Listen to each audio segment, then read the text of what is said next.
White Hell on the Andes, a survival story.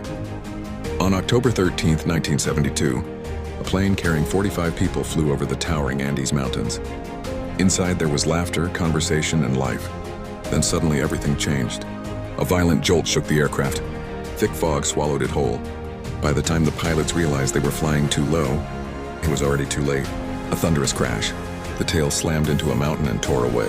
The remaining fuselage turned into a speeding metal shell, sliding uncontrollably down a frozen slope. When it finally stopped, there was nothing but silence, and the sound of the wind cutting through the snow. This is not a movie.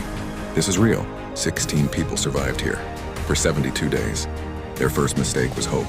At the beginning, the survivors waited. They looked up at the sky, believing rescue would come within hours, maybe a day. But in a world of endless white, a white plane is almost invisible. Their biggest mistake wasn't fear. It was giving up control. That first night felt like a death sentence. The temperature dropped to minus 30 degrees Celsius. The cold didn't just make them shiver. It attacked their bodies, slowed their hearts, and weakened their will to live. Inside the broken aircraft, the difference became clear. Some people panicked. Others took action.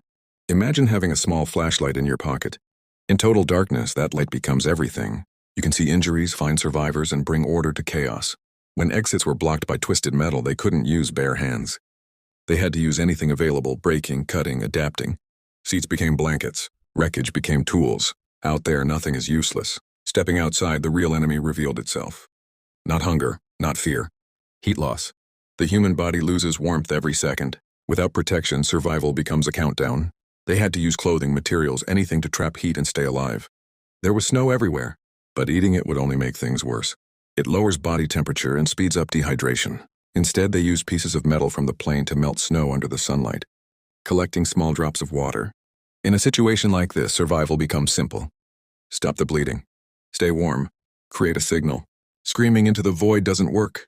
You need contrast, large, visible shapes against the snow that rescuers can see from the sky. 72 days later, 16 people walked out alive.